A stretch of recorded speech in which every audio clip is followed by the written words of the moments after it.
Welcome everyone. My name is Hemang Damelia, working as an assistant professor at LJIET Institute of Engineering and Technology.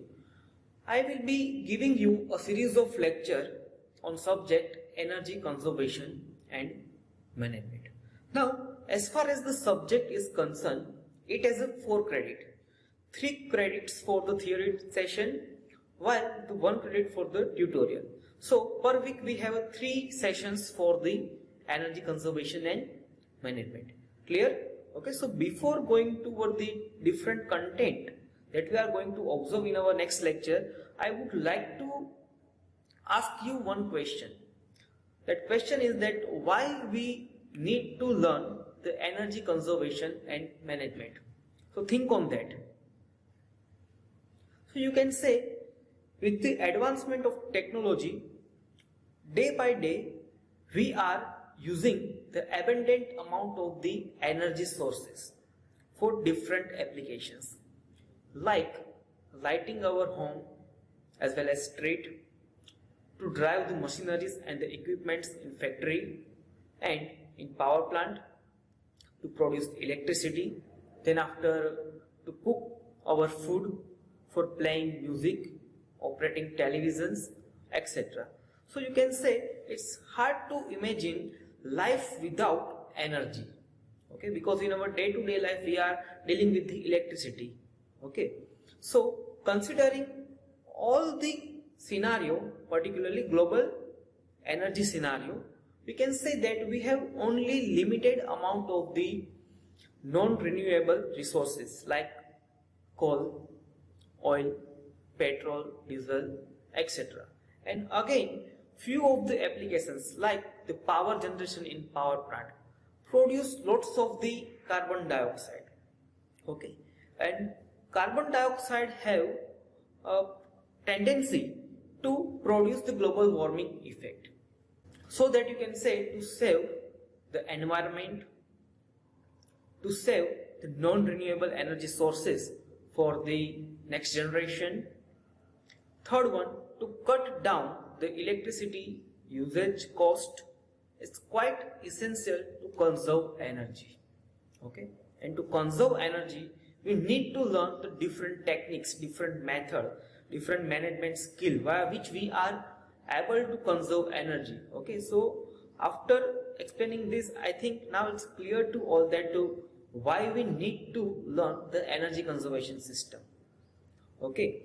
So ultimate answer is that we need to conserve energy for the next generation.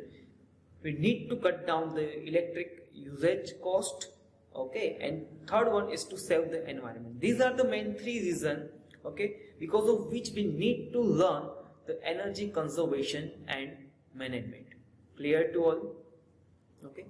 Now I would like to brief you about the different content that we will observe in our lecture. Okay, so as per the syllabus we have total 5 chapters, namely chapter number 1, energy scenario, having total weighted 10%.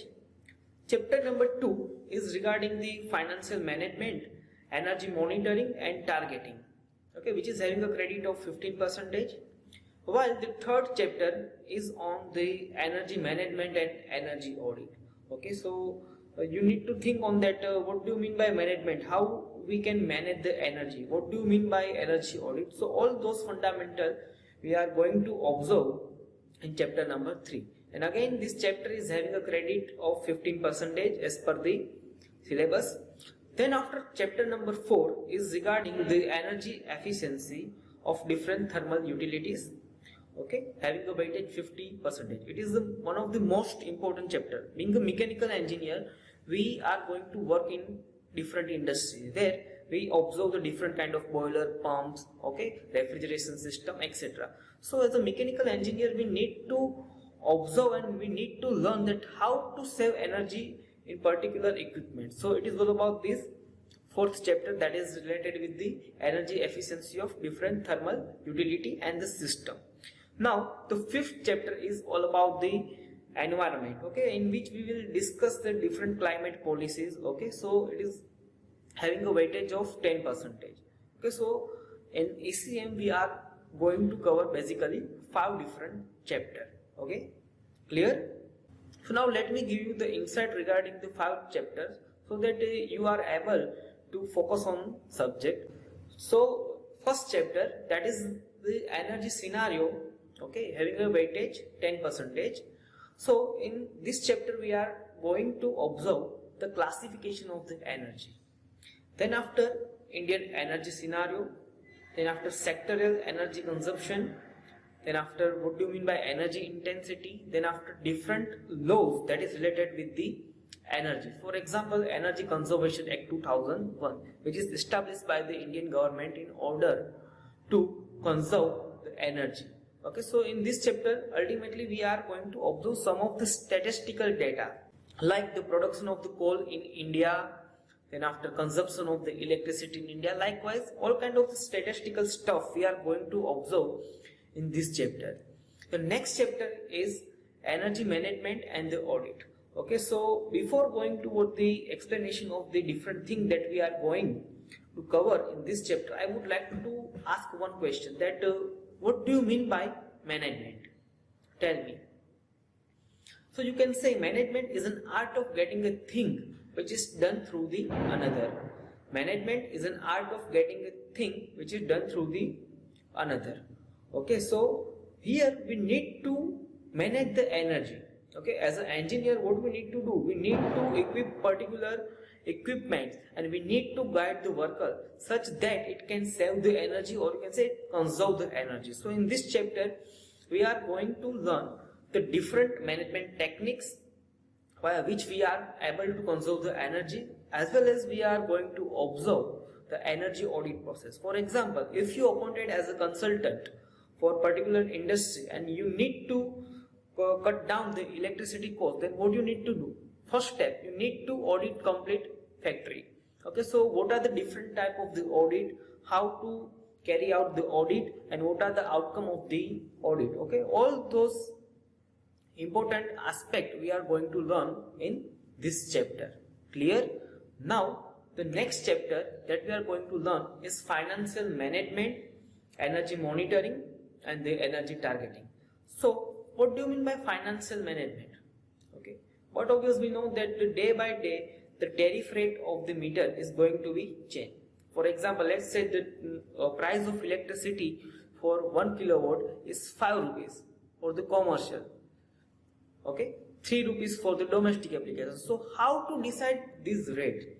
Okay, it's called basically the tariff technique. So we are going to observe the tariff methods in this chapter, as well as we are going to monitor our energy system.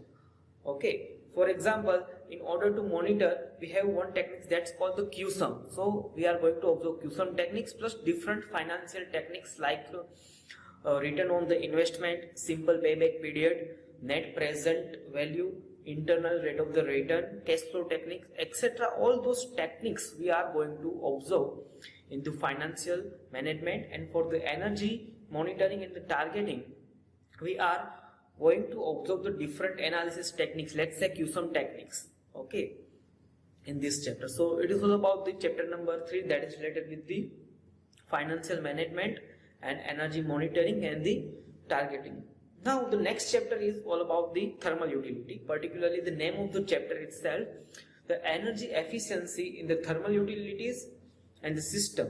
Okay, this chapter is having a weightage of 50% and it is quite important chapter. Okay, in this chapter we are going to learn the different device, let's say boiler.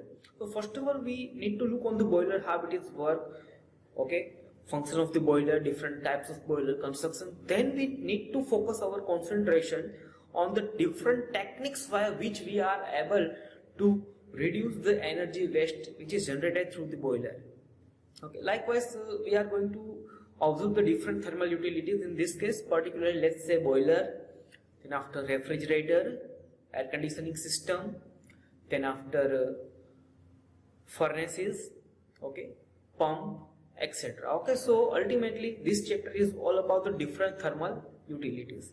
Okay, and it is quite important chapter. Okay, you need to learn it thoroughly. Okay, now the next chapter is energy and environment, air pollution and the climate change. Okay, so in this chapter we are going to learn the different type of the environmental policy. Let's say Kyoto Protocol. Generally what happens is that if we use the air conditioning system, okay, the heat is rejected from the condenser to the atmosphere, okay, which ultimately creates the global warming effect. So we need to identify some of the refrigerant which is having a less global warming potential. Okay, so in this chapter we are going to learn the different climate policy, namely Kyoto Protocol, then after United Nations Framework Convention on the Climate Change, okay, then after Clean Development Mechanism, then after Clean Development Mechanism procedures, okay, and etc. All kind of the stuff we are going to learn in this chapter. So it is all about the ECM, in which we will cover different 5 chapters. Okay, so stay tuned. Thank you.